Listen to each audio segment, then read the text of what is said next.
Just listen to the sound of the tanpura.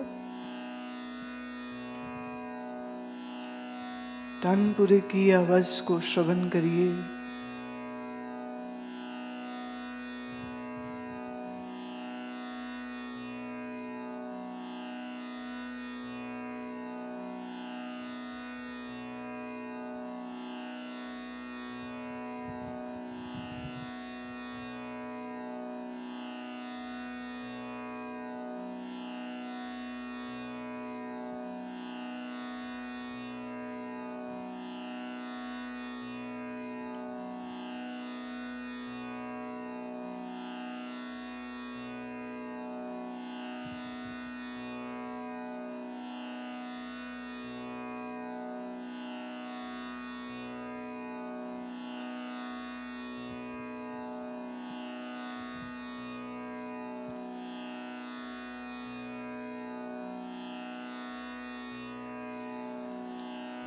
बारह माह की परंपरा से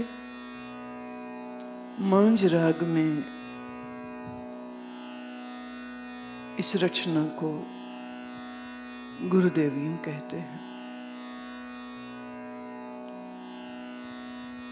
12 माह में आज आषाढ़ की चर्चा होगी। एक ओंकार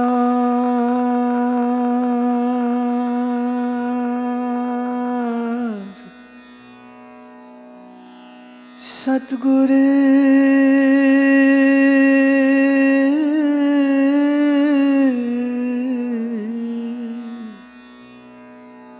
प्रसाद।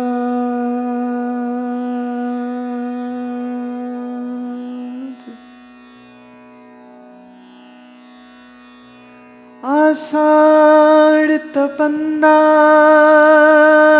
तिस लगे,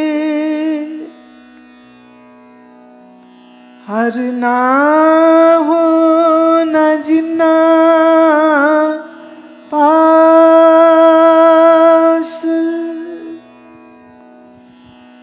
जग जीवन पुरख त्याग के, मानस संधि आस। दोए पाए विगुचिए,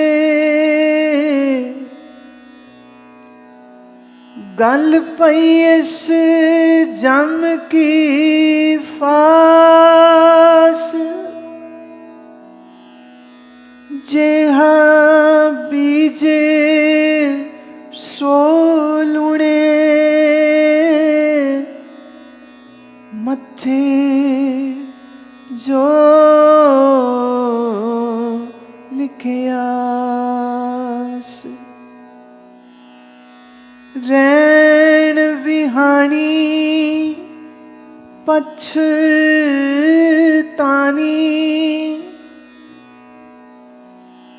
उठ चली गई निराश। जिनको साधु पेटिए, सो दरगह होए खलास।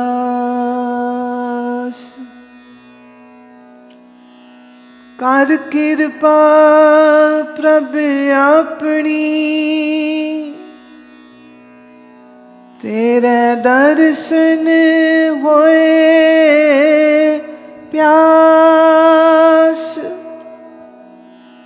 प्रभ तुझ बिन दूजा को नहीं, नानक की अरदास। आषाढ़ सुहंदा तिस लगे, जिस मन हर चरण निवास। आषाढ़ सुहंदा तिस लगे, जिस मन हर चरण निवास।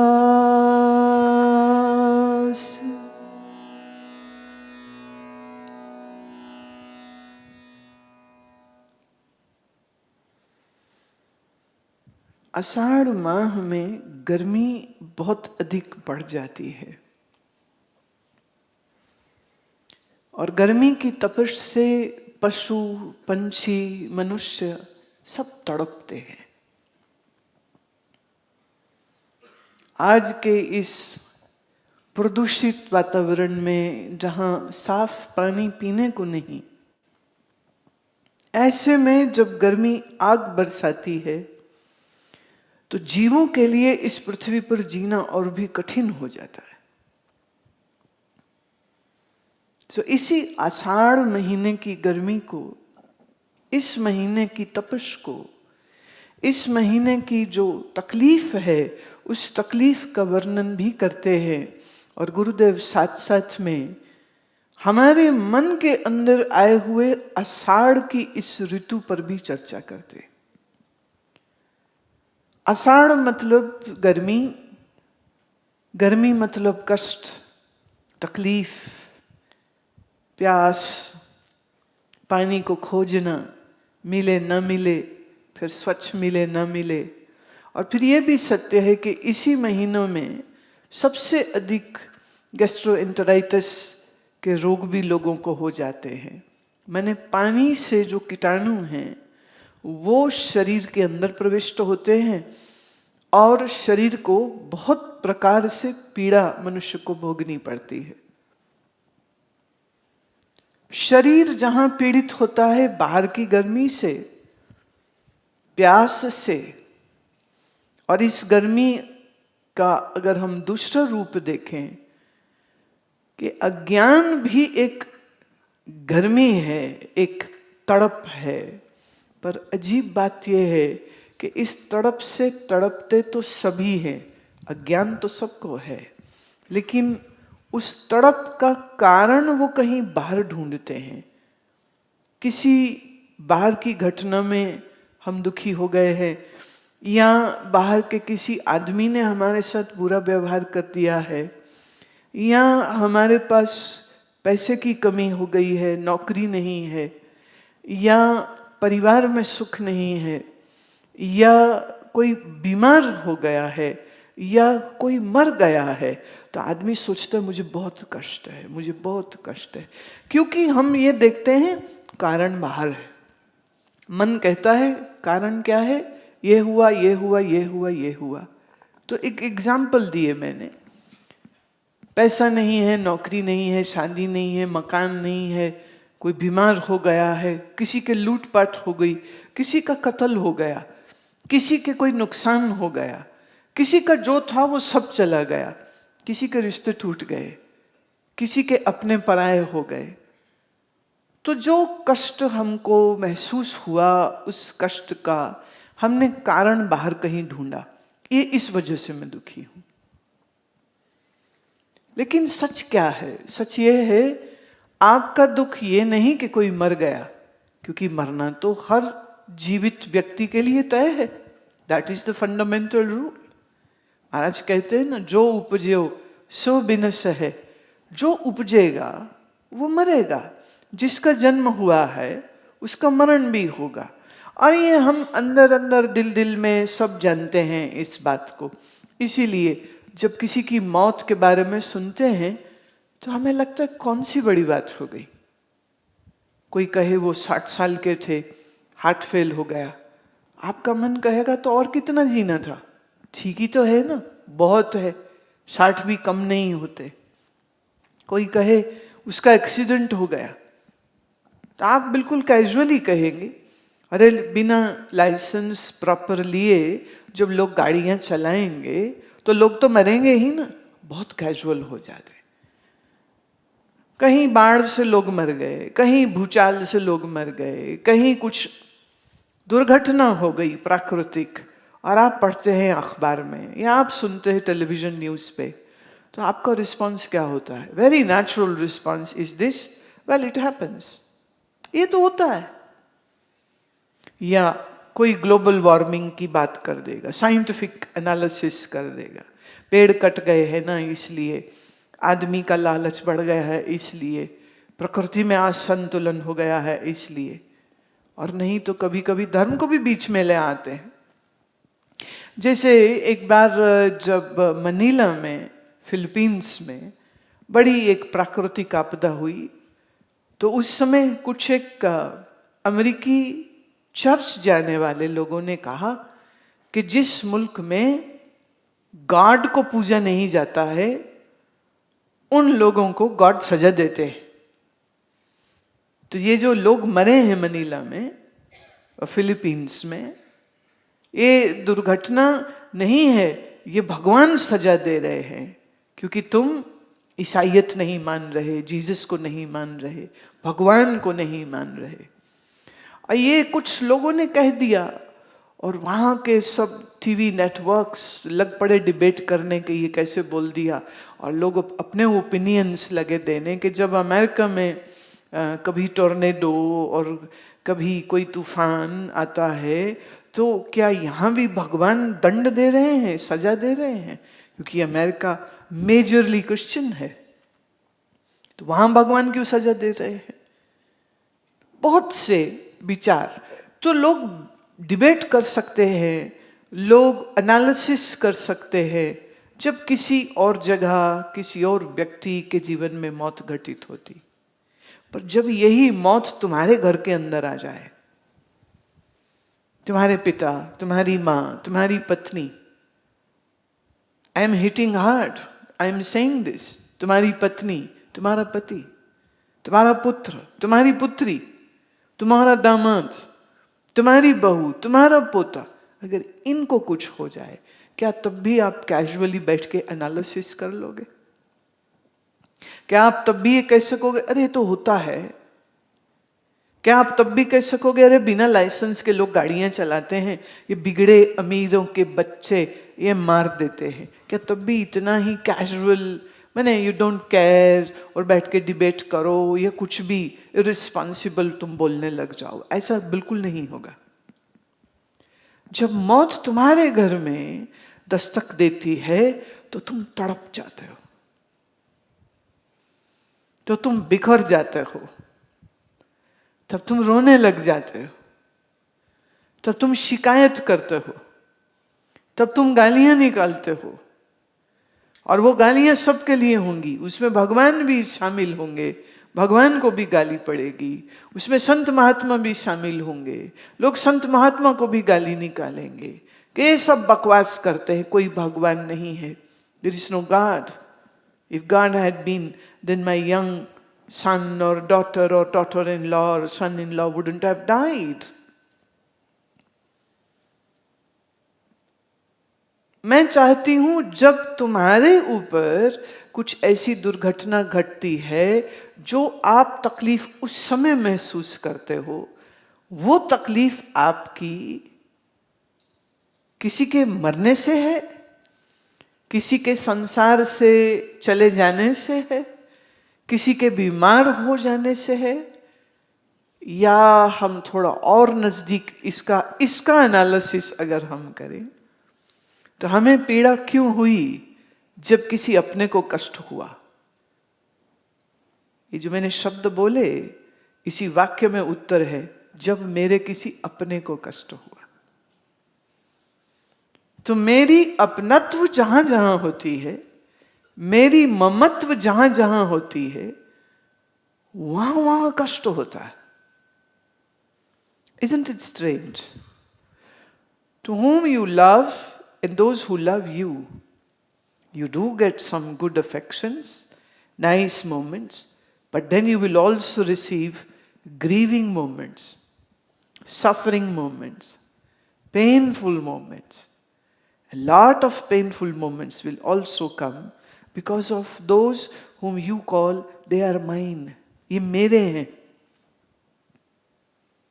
थोड़ा और गहरे अगर हम उतरे, आप किसको मेरा कहते हो?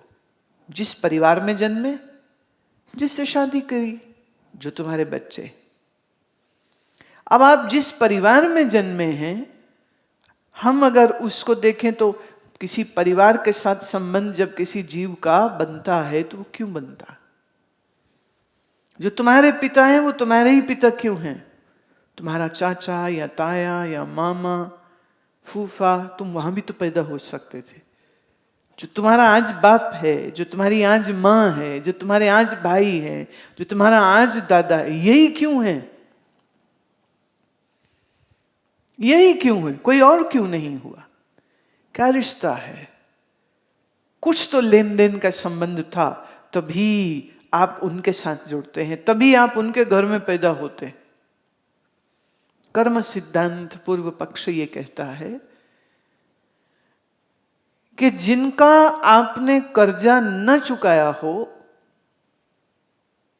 जिससे कर्ज आपने लिया और आपने उसका कर्ज नहीं चुकाया, आप बेईमान हो गए, आपने पैसा वापस नहीं किया, कि जिसका आपने पैसा खाया और वो दुखी हुआ, अब ये कड़ी बांध दी।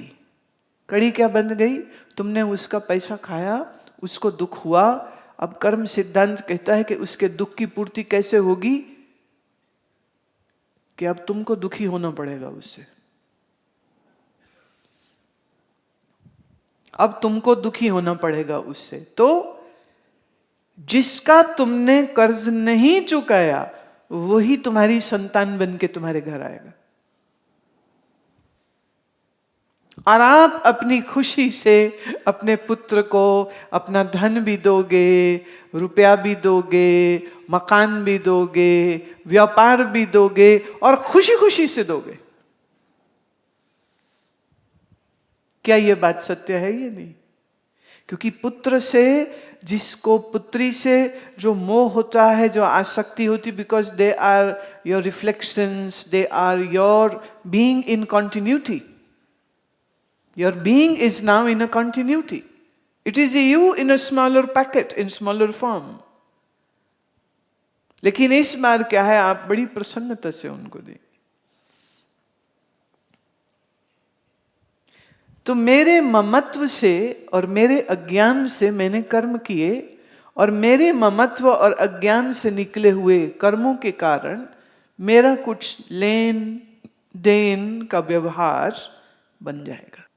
अब थोड़ा और अगर हम इसमें गहरा उतरें, तो मैं जब किसी को मेरा बनाता हूं या जब मैं किसी को अपना समझता हूं, तो क्यों समझता हूं? मां से, बाप से, पति से, पत्नी से क्यों प्रेम होता है? इसलिए क्योंकि वो हमें सुख देते। जो बाप सुख न दे और बाप मारे पीटे, उस बाप से तुम प्यार नहीं कर सकोगे। उसको नहीं कहोगे ये मेरा बाप है। जिस मां से अगर तुम्हें दुख मिलने लग जाए, पढ़ रहे थे अखबारों में, आप देखते हैं महिला ने अपनी 17-18 साल की पुत्री का विवाह पैसे के लिए उससे 20 साल बड़ी उम्र के आदमी से कर दिया। अब मां है जिसने ये किया, कहीं बाप ने किया है, कहीं भाई ने कर दिया है। तो अब ये जो तकलीफ उस इंसान को भोगनी पड़ी, क्या वो उस बहन, वो उस भाई या उस माँ या उस बाप से क्या मोहब्बत कर पाएंगे जिससे दुख आया हो? मुश्किल हो जाएगी, मुश्किल हो जाएगी। जो केस मैं देख रही थी उसमें न्यूज़ ये था कि उस बच्ची को कुछ दिन बाद ही छुड़ा पाए, तो उसकी माँ और उस जिस आदमी से उसकी शादी की गई, दोनों को जेल में डाला गया, और इस बच्ची को, क्योंकि अभी 18 की वो नहीं थी, तो उसको चिल्ड्रन होम में पहुंचाया गया। अब चिल्ड्रन होम में, कहाँ अपने घर में थी, कहाँ वो अब चिल्ड्रन होम में पहुंच गई, जहाँ उसके जैसे और दूसरे सताए हुए बच्चे हैं, या जिनका आश्रय नहीं है, या जिन्हें सरकार या कोर्ट को एक सुरक्षित प्रोटेक्शन होम देना होता है। तो she is now surrounded with those people who are angry, who are disturbed. तो जिस जीव को दुख की अनुभूति हुई हो, जिससे दुख मिला हो, उससे वो अपना मन कैसे जोड़ सकता है? मन तो निश्चित रूप से उसका टूट जाएगा। अब हमारे मन की जो तलाश है वो सुख की है, और जहां से मिल जाए वहीं हमारे रिश्ते बन जाते हैं। दोस्त हम चुनते हैं, सहेली हम चुनते हैं, उनसे भी मोहब्बत करते हैं। कोई प्रेम विवाह करे तो उसमें पति या पत्नी को भी उन्होंने चुना है, तो उनसे भी। तो जहां हम रिश्ता बनाते हैं, या जहां हमारा रिश्ता खून का रिश्ता आप कहिए, या परिवार का जो रिश्ता है, वो कर्मज है। और जो रिश्ते आपने चुने, तो पारिवारिक और रिश्ते कर्मज रिश्ते, और जो आपने चुने, दोनों के पीछे मंशा तो एक ही थी कि मुझे उनसे सुख मिले। और ये ही सबसे बड़े अज्ञान का चिन्ह है कि हम किसी और से सुख की कामना कर रहे हैं। हम किसी और से सुख की कामना इसलिए कर रहे हैं क्योंकि हम ये नहीं जानते हैं कि हम कौन हैं, और इस हड्डी मांस के शरीर को ही मैं मानते हैं। और इसी शरीर और इस शरीर के अंदर जो मन है, उसे सुखी करने के लिए, उसे खुश करने के लिए, उसको एंटरटेन करने के लिए मन हमेशा भागा फिरता है। चाहे वो रिश्ते बनाए, चाहे वो नए लोगों के साथ दोस्ती बनाए, लेकिन जिस खुशी की, जिस सुख की तलाश मन करता है, ये अज्ञान के वजह से करता है। अगर ज्ञान होता और ये मालूम होता, पहली बात, कि ये देह मैं नहीं हूं, इस देह का सुख मेरा सुख नहीं है, अगर ये मालूम होता कि मेरा अपना स्वरूप क्या है, और मैं मन नहीं हूं, और मन एक एंटिटी है, मन एक मेरा अवयव है, मन एक मेरा हिस्सा है, मन मेरा एक साथी है, और मन के पीछे लग के, मन को सुखी करने के लिए, मन के पीछे भागते रहने के लिए आदमी कभी भी अपने जीवन को खराब ना करता। तो जीव की जो यात्रा है अज्ञान के वजह से ही है। जीव का जन्म ही अज्ञान की वजह से ही है। कल कोई जिनका जन्मदिन था वो मिले और मुझे कहते हैं +40 के हैं, जन्मदिन था, मिठाई लाए, बोले मेरा जन्मदिन है। मैं अच्छी बात है, फिर मैंने कहा थोड़ा विचार करके देखिए, तेरा जन्म ही क्यों हुआ? अज्ञान की वजह से।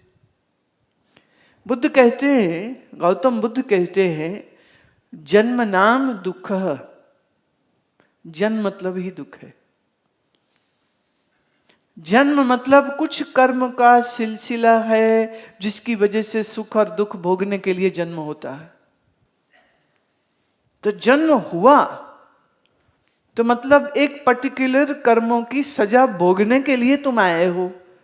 तो मैं सजा याफ्ता आदमी कह रहा, बड़ी खुशी की बात है। कैसे खुशी की बात हो गई? It's just an opinion, just a thought. Have a thought about it. Buddha कहते हैं जन्म नाम दुख है। कुछ कर्मों के खाते से भुगतान होने हैं, कुछ सुख मिलने वाले हैं और कुछ दुख मिलने वाले। तय है ये, कुछ सुख मिलने वाले हैं, कुछ दुख मिलने वाले हैं। कुछ पाप हैं जो दुख बन करके जीवन में आएंगे, और कुछ सुख हैं जो तुम्हारे किए पुण्य कर्मों की वजह से आएंगे। थोड़ा इसको ऐसे देखें, अगर किसी के अज्ञान का मूल निवारण हो जाता, जड़ ही नहीं रही, तो फिर कर्म के इस वृक्ष के रहने की कोई संभावना नहीं रही। तो फिर जन्म क्यों होता? तो जन्म हुआ है, कुछ भोगने को आए हो। क्या भोगोगे ये तुम्हें मालूम भी नहीं है। It's a suspense. Do you know what is going to happen tomorrow with you? You don't know. It's a surprise. अच्छा भी हो सकता है, बुरा भी हो सकता है, बहुत सुंदर भी हो सकता है, बहुत खराब भी हो सकता है। और अजीब बात तो यह है, आदमी अपने दुख भी खुद चुन रहा होता है। दुख आदमी अपने खुद चुन रहा है। वाणी कहती है कि जननी, तू अपने बच्चे के जन्मदिन की खुशी मनाएगी या ये सोचेगी कि उसकी आयु के 20 साल कम हो गए हैं? अगर आयु से 65 साल की थी और उसका ये 20वां जन्मदिन है, be aware 20 years have been minus from 65. What is left is now? So the age is decreasing and death is coming closer. Should you be celebrating that day, or should you be having a very good, deep analysis of what you have done of your life and what you should do for your remainder life? जननी जानत सुत बड़ा होत है, इतना न जानत दिन दिन औध घटत है। औध माने Ayush, your age, your total age. So with every birthday, we are getting closer to the death. So every birthday should be a day of thinking, a day of contemplation, a day of doing a very deep contemplation of what you have done and what you should do and what you should not do.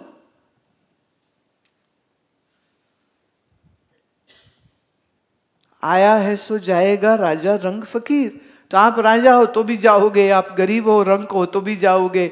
और कबीर साहब कहते हैं ना, गुरु की करनी गुरु जाएगा, चेले की करनी चेला। तो चेला भी जाएगा और जो चेले के गुरु जी हैं वो भी जाएंगे। तो चेले को भी विचार करना चाहिए मैंने क्या किया, और गुरु को भी विचार करना चाहिए उसने क्या किया। क्योंकि कभी कभी मैंने ये देखा, गुरु पदवी पर आते ही दिमाग खराब हो जाते। होना चाहिए नहीं था पर हो गया। और क्यों हुआ, तो फिर संशय आता है कि अभी उसका ज्ञान परिपक्व नहीं हुआ था। नहीं तो ऐसा होना नहीं चाहिए था।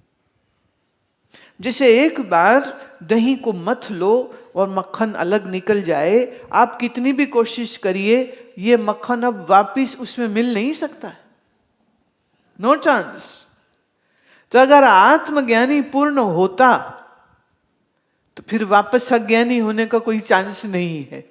और अगर कोई वापस अज्ञानी हो रहा है या अपने पैसे और अपने शोहरत से चौड़ा, क्या बोलते यूपी की भाषा में कहते चौड़ाए जा रहे हैं, मतलब फैलते जा रहे हैं, इतना अभिमान होता चला जा रहा है, अरे हमसे बढ़िया कौन, हमसे बड़ा कौन, हमसे ऊंचा कौन, हमने ये कर दिया, हमने वो कर दिया। जब कोई धनवान, कोई उद्योगपति, कोई फैक्ट्री का मालिक इस तरह की भाषा बोले तो समझ लगती है कि बेचारा अज्ञानी है, अभिमानी है, अपनी छोटी छोटी उपलब्धियों को छाती ठोक के बोल रहा है। पर जब कोई साधु वेश में हो और ऐसी ही भाषा बोले, मैंने ये कर दिया, मैंने वो कर दिया, मैंने झंडे गाड़ दिए, जो किसी ने नहीं किया वो हमने कर दिया, जो किसी ने नहीं किया योग का वो हमने कर दिया, जो किसी ने नहीं किया ज्ञान पथ का वो हमने कर दिया, जो किसी ने नहीं किया धर्म पथ पे वो हमने कर दिया। तो ये जो हमने हमने हमने का गाना कोई गा रहा हो, फिर भले साधु वेश में हो, भले कोई स्वामी हो, भले कोई गुरु हो, तो वो भी शोभनीय नहीं होता। It doesn't look nice. It doesn't look nice at all. So every guru and every chela both should contemplate. Everybody should contemplate. Why I am saying this? Because if you will have this ego, and ego means your ajnana is still alive and you have still not become a jnani. You are not enlightened. Hence you are behaving like that. तो हमारा अभिमान, हमारा क्रोध और हमारी कामनाएं इस बात की संकेत हो सकती हैं कि अभी ज्ञान हमको भी पूरा नहीं हुआ। शब्द सुनने से तो ज्ञानी नहीं हो जाते, और शब्द को याद करके आगे प्रवचन करने लग जाए, उससे भी कोई ज्ञानी नहीं होते। और आप टीवी पर प्रवचन करने लग जाएं, उससे भी ज्ञानी नहीं होते। और आपके करोड़ों चेले बन जाएं, उससे भी आप ज्ञानी नहीं होते। ज्ञानी आप सिर्फ एक ही चीज से होते हैं, जब अज्ञान की निवृत्ति हो जाती है तब आप ज्ञान स्वरूप हो जाते हो। पूज्य स्वामी अखंडानंद जी महाराज कहा करते थे, कहते ज्ञानी बनने के लिए मत तड़पो कि हमें ज्ञानी होना है, मत कहो हमें आत्मज्ञानी होना है, कहो ज्ञान स्वरूप, अज्ञान की निवृत्ति हो जाए, बस इतना ही बहुत है। एक नया लेवल हो जाएगा, नहीं तो अपने साथ अब तो हम ज्ञानी हैं, अब तो हम आत्मज्ञानी हैं, अब तो हम ब्रह्मज्ञानी हैं, तो ये एक और ट्रैप हो जाएगा। तो अज्ञान का जो दुख है वो हमें पीड़ा देता है। तो गुरुदेव कह रहे हैं, ये जो गर्मी बाहर आई है ना, इसकी फिक्र मत कर। ये जो अज्ञानता की गर्मी तेरे अंदर आई है, इसकी फिक्र कर। Isn't it strange?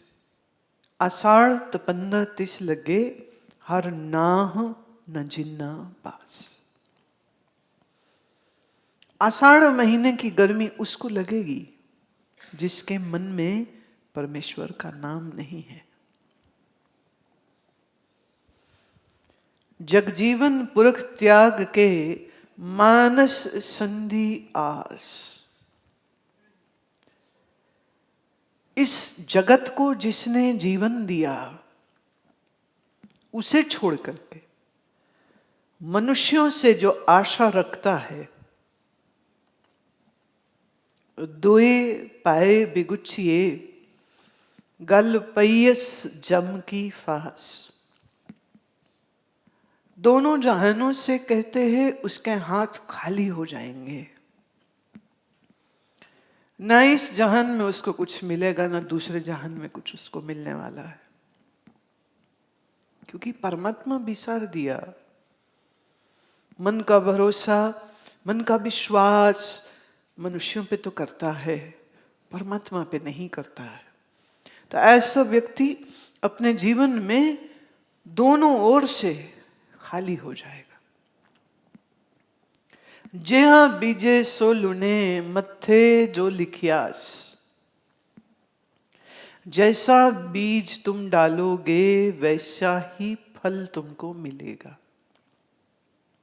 कर्म सिद्धांत को, जिसे हम पूर्व पक्ष भी कहते हैं, कर्म सिद्धांत का ये फंडामेंटल रूल है जो गुरुदेव यहाँ कह रहे हैं कि तुम्हारे माथे पर जो लिखा गया है, ये जो जिसको तुम कहते हो ना मेरा भाग्य, मेरे लेखों में क्या है, आमतौर पे कहते भगवान ने क्या लिखा है, तो यहाँ गुरुदेव कह रहे हैं भगवान ने नहीं लिखा, तुम्हारा भाग्य खुद तुमने लिखा।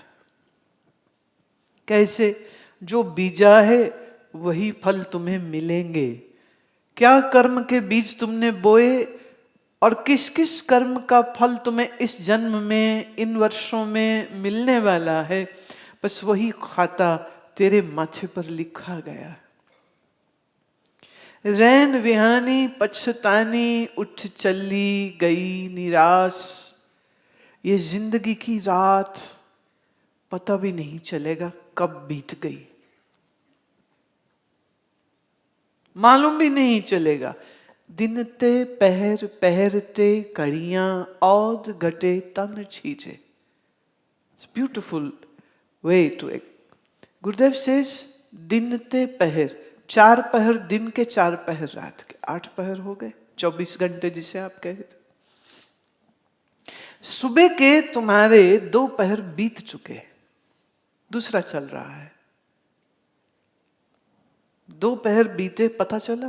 आज सुबह से इस समय 12:05 और 53 सेकेंड्स कैसे बीत गए। कितने बजे उठे? 6 बजे, 5 बजे, 5 से लेकर के अभी 12 बजे तक के इतने घंटे तुम्हारे जीवन के मिनिमाइज हो चुके हैं, gone, and you can't bring them back. और आपने नोट भी नहीं किया, क्योंकि आप तो सो रहे थे और उम्र बीत रही थी। आप सो रहे थे और उम्र बीतती जा रही थी। आप लड़ रहे थे किसी से और उम्र बीत रही थी। आप चिंता में गल रहे थे और उम्र तुम्हारी बीत रही थी। तुम लोभ और वासना में पड़े थे और यहां उम्र तुम्हारी बीत रही थी। उम्र तो बीतती जा रही है और उस उम्र के अंदर जो वक्त, जो पल तुमको मिले, उन पलों को तुमने कैसे जिया ये तो सोचा नहीं। वो चाबी वाला खिलौना होता था, चाबी भरी, the winding thing. You would wind and then the toy would play. And it would play up till that the whole key has not been unwound. हम सब वही खिलौने हैं, हमारी भी चाबी भरी हुई है। चाबी चली और ये देखो शरीर का खिलौना क्या क्या खेल खेलता है, कैसे कैसे खेल खेलता है। पर हम ये भूल गए, दिन ते पहर पहरते घड़ियां। हर घड़ी उम्र बीत रही, हर पहर के साथ कम हो रहे।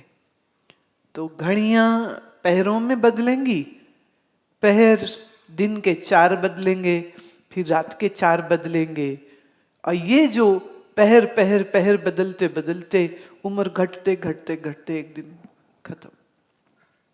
और जहां श्वास पूरे हुए उसे वहीं खत्म कहानी हो जाती। कुछ ना हो शरीर को, दिल बढ़िया, दिमाग बढ़िया, पेनक्रियास बढ़िया, no diabetes, no BP, nothing, but sudden collapse, done. आदमी सोचते रह जाते हुआ क्या था इसको, कुछ भी नहीं था, तो कुछ भी नहीं, हट्टा कट्टा एकदम। फिर क्या हुआ? So strange things. Like I was reading this news कि एक फैमिली कार में जा रही है और ट्रक साइड में चल रहा है और सडनली ट्रक दाईं ओर उस कार के ऊपर गिरता है और कार में बैठे हुए 4 लोग ट्रक के नीचे दब के मर जाते हैं। हाँ भाई, ये क्या बात हुई? हुआ क्या? कैसे हो गया ये? वो कह रहे ट्रक में लोड ज्यादा था, लोड की वजह से ट्रक टिल्ट कर गया राइट को। अब कार वाला 1 मिनट देर से आता तो नहीं मरते, और पहले गुजर जाता तो भी नहीं मरता।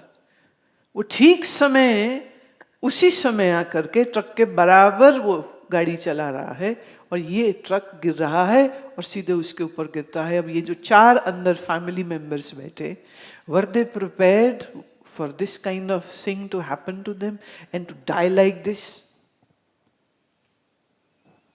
And to die like this, nobody is prepared actually. तो ये जो घड़ियां हमको मिली हैं जीने के लिए, ये घड़ियां जो बीत रही हैं पल पल करके, एक एक सेकंड के साथ ये जो उम्र कम हो रही है, इस बीतते हुए समय में आप कैसे कर्म कर रहे हैं? आप कैसे विचार मन में रख रहे हैं? यहाँ आप उबल रहे हैं गुस्से में, किसी से आप बड़े नाराज हो, आप गुस्से में उबल रहे हो, और जिस समय तुम गुस्से में उबल रहे थे तब भी तुम्हारी उम्र घट रही थी। और जब तुम लोभ में पगला रहे थे कि इतने पैसे हो गए, फिर ये करूंगा, फिर ये करूंगा, फिर ये करूंगा, वो जो प्लानिंग तुम्हारी चल रही थी for that beautiful golden future which you are hoping that you will see one day. And when you were busy planning for your future paradises, here your life was going away. Every moment. What we think, what we do, what we feel. Very important. We need to put a check on that. हम क्या विचार करते हैं, हम क्या महसूस करते हैं, और हम कैसा कर्म करते हैं। हर पल, हर घड़ी क्या हमारी होश से बीत रही है या हम बेहोशी से बिता रहे हैं? क्या हम हर पल अपने आप को और नए नए जालों में फंसा रहे हैं, या जो जाल बने हैं उनको काटने का कुछ इंतजाम कर रहे हैं? क्या हम इस विषय के प्रति सजग हैं कि आज मेरा किया हुआ कर्म ही कल मेरे सामने दुख या सुख बन करके प्रस्तुत होने वाला है। जे बीजे सोलो ने मत्थे जो लिखियास, रैन बिहानी पछतानी उठ चली गई निराश, जिनको साधु पेटिए सो दरगह हुए खलास। खलास माने खत्म। जिनको साधु पेटिए, जो किसी साधु को मिल लेंगे। साधु को मिलने का मतलब क्या है? जिसे मिलके, जिसे सुन के, जिसके पास बैठ के हमें ईश्वर याद आए, हमें भजन करना याद आए, हमारे जीवन में योग साधना आए, हमारे जीवन में आनंद से भरे हुए कीर्तन और नृत्य आए, हमारे जीवन में प्रभु की प्यार भरी याद आए, मीठी मीठी याद आए, हृदय को वो सहेजती रहे हमेशा। साधु मिलने का मतलब जीवन में रोशनी आई, ज्ञान आया, आनंद आया, स्मृति आई, सुरति जगी, ध्यान लगे। तो अब ऐसा अगर हो जावे तो सो दरगे हुए खलास। दरगे मतलब ईश्वर के द्वार पर वो तो छूट गए। खलास माने फिनिश होना। महाराष्ट्र में ये शब्द बड़ा उपयोग होता है। खलास माने खत्म हो गया, खत्म हो गया। मेरे अज्ञान का वो कुचक्र खत्म हो गया, मेरे अभिमान का कुचक्र खत्म हो गया। खलास, मेरे मन से पीड़ा दुख शोक खलास, फिनिश। कर कृपा प्रभ अपनी, तेरे दर्शन होए प्यास। ये प्रभु प्रार्थना करते हैं। ये दाता हम प्रार्थना करते हैं, पुकार करते हैं। एक, हमारा मन तुम्हें जानने और समझने के लिए अग्रसर हो। मेरे मन में सिर्फ तेरी जगह हो, मेरे मन में संसार के लिए कोई जगह ना हो, मेरे मन में तेरी स्मृति हो, तेरी प्रार्थना हो, तेरे प्रेम के गीत हो, तेरे संत वचनों के प्यार भरे शब्द हो। ये अरदास है, ये प्रार्थना कहते करो। प्रभु तुझ बिन दूजा को नहीं, प्रभु आपके बगैर मेरा कोई नहीं। I seek you alone. I seek thy blessings. I seek thy remembrance. I seek thy grace. I seek thy benevolence. मेरे मन में हमेशा परमात्मा आपकी याद बनी रहे। आषाढ़ सुहंद तिस लगे, जिस मन हर चरण निवास। जिसके मन में हरि चरण का निवास हो गया, माने हरि चरण बस गए हैं, मन में ठहर गए हैं। प्रभु की स्मृति जिसके मन में ठहर गई है, उसके लिए ये आषाढ़ की गर्मी भी कहते बड़ी सुहावनी हो जाती। अज्ञान भीतर है तो अंदर भी गर्मी, तो बाहर भी गर्मी, दोनों ओर से गर्मी की मार पड़ रही है। लेकिन अंदर ज्ञान हुआ, अंदर परमात्मा की स्मृति आई, अंदर प्रभु के विचार आए, अंदर हमारे ध्यान का ठहराव आया। तो ठहराव के आते ही क्या हुआ? मन शीतल हो गया, मन आनंद में चला गया, मन गंभीर सुख में पहुंच गया, मन ठहर गया। अब इस ठहरे हुए मन के साथ ये बाहर कितनी भी गर्मी हो, you are cool. Why? You have ज्ञान in you. So the heat of the summers will become very much bearable. Actually, it will become very beautiful. मालूम क्यों? कारण है, जितनी बाहर गर्मी बढ़ती है उतने आम मीठे हो जाते हैं। जितनी बाहर गर्मी बढ़ती है लीची में रस उतना ज्यादा आ जाता है। जितनी गर्मी और बढ़ेगी रजनीगंधा के फूल और सुंदर खिल जाएंगे।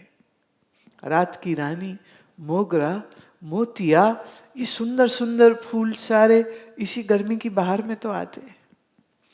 तो गर्मी पर शिकायत करने से पहले ये गर्मी के जो प्रसाद हमको मिलते हैं प्रकृति से, थोड़ा उनको भूल नहीं जाइएगा। सोचिए गर्मी ही ना हो, आम मीठे ही नहीं होंगे, गर्मी ही नहीं हो, आम बड़े ही नहीं होंगे, तो देखते रह जाओगे, रस कहां से पाओगे, कहां से रस मिलेगा? तो गर्मी तो अच्छी हो गई ना, फिर सुगंधित फूल देती है, रस भरे फल देती है। और एक गर्मी का मौसम मालूम इसलिए भी अच्छा है क्योंकि इसमें हमारे शरीर को बड़ा लाभ होता है। लाभ क्या होगा? शरीर में जो आपके कफ अगर जमा है तो ये कफ के निकलने का समय है। देखिए मेरा भी निकल रहा है।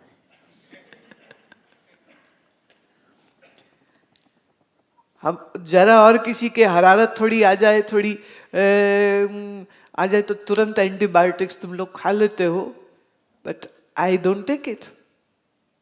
आई am not going to suppress it, I am going to allow it. Allow it why? क्योंकि नेचुरली जो फ्लेम है वो बाहर निकल रहा है, तो फ्लेम का बाहर निकलना तो अच्छा ही होता है। ये अंदर पड़ा रहे तो रोग बनाता है, ये बाहर निकल जाए तो शरीर स्वस्थ हो जाता है, राइट? ये खांसी भी इसीलिए होती है क्योंकि खांसी will pull out the flame, it will give upward movement. अब ग्रेविटी से सब कुछ नीचे जा रहा है, लंग्स में भी फ्लेम या तो जम जाता है तो कंजेशन क्रिएट होगी, और यहाँ it begins to go downward. Downward मतलब if it goes to your stomach, मंदाग्नि दे देगा, भूख नहीं लगेगी, और चला गया तो आपके स्नायु में चला गया, आपके टिश्यूज तक पहुंच गया, तो यही बहुत सारे रोग बन जाता है। So it is good. So my flame is working against the gravity and coming out, and cough is the mechanism with which it will pull the phlegm out of the lungs, right? अब आपको खांसी नहीं आनी चाहिए, ले लो तुम खांसी suppress करने वाला liquid P low.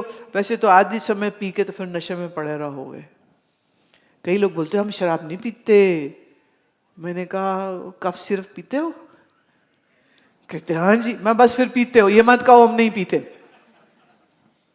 Cough syrup में there is going to be 30 to 35% is alcohol. If not directly alcohol, like in homeopathy, then they have certain substances which are going to sedate.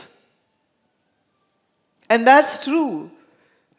In certain parts of our country, some alcoholics, some drug addicts took to taking the cough syrups.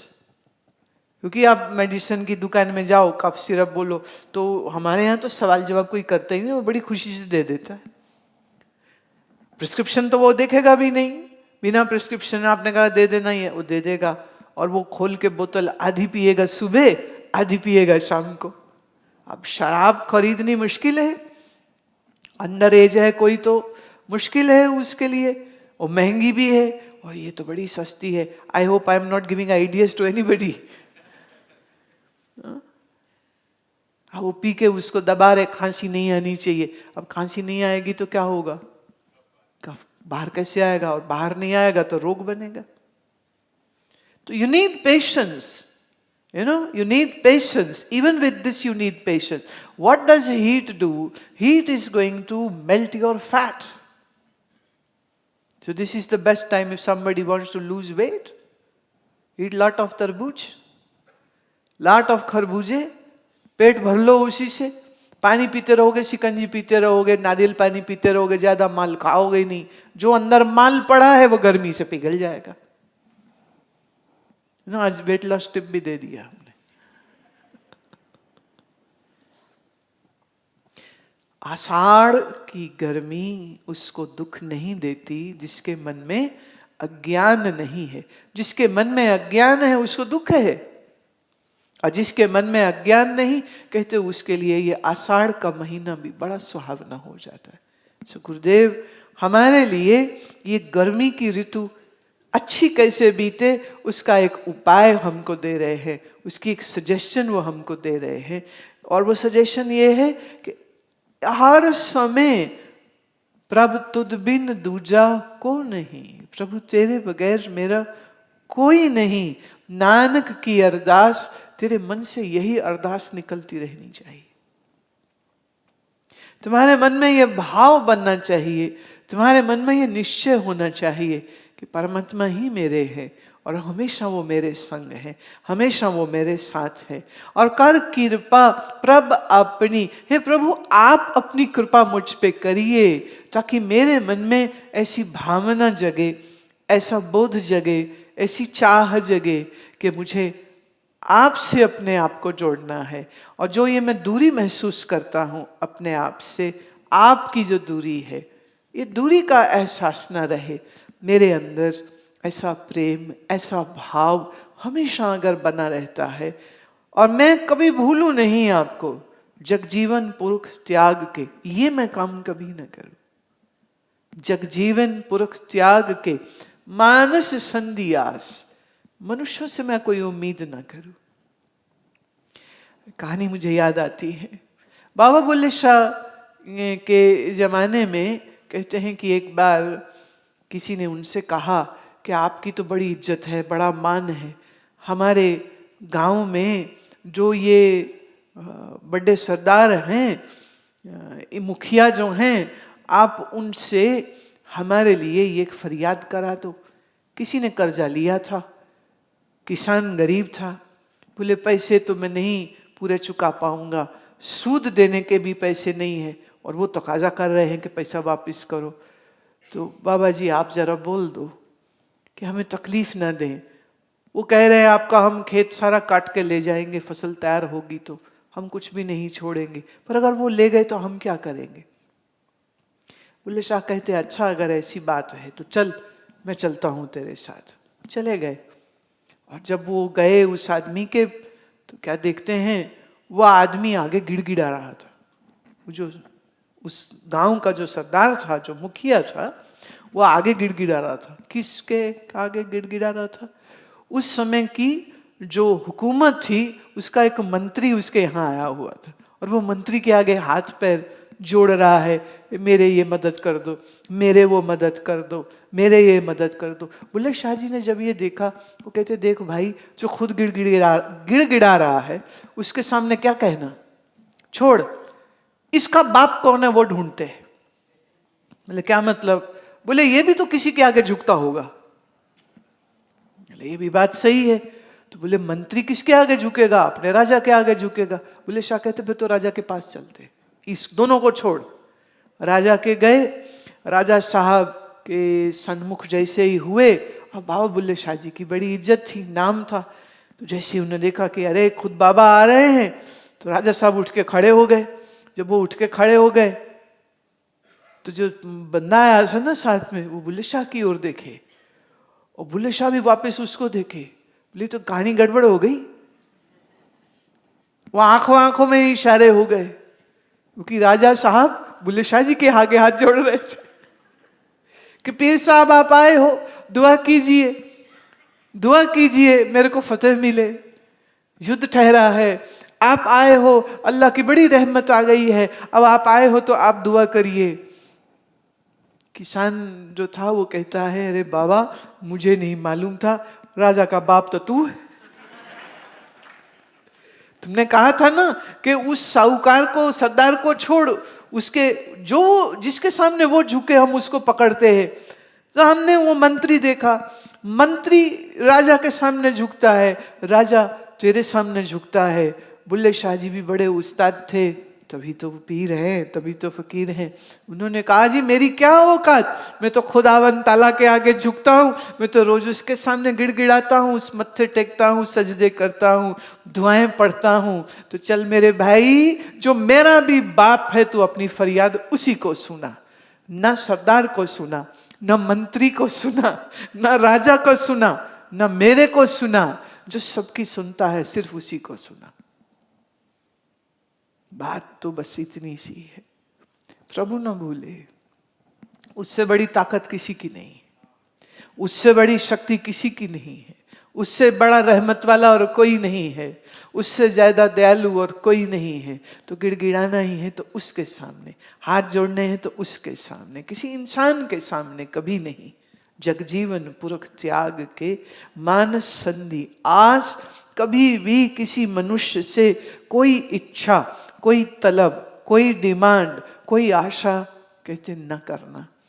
उसी को याद करो जो झोली भरता है, उसी को याद करो जो सब कुछ देता है, उसी को याद करो जो सब कुछ दे सकता है, उसी को याद करो जो सबका मालिक है, उसी को याद करो जो तेरा मालिक है। तो जब इतना बड़ा प्रभु तेरा मालिक है, तेरा बाप है, तो किसी और के आगे क्या झुकना। ज्ञान एक ऐसी मस्ती देता है जिस मस्ती के साथ इस जिंदगी को जीना सहज हो जाता है। और इतना सहज हो जाता है कि फिर जीवन में बड़ी से बड़ी घटना हो या छोटी से छोटी घटना हो, बड़े से बड़ा नुकसान हो या छोटे से छोटा नुकसान हो, आप दुखी नहीं होते। क्यों?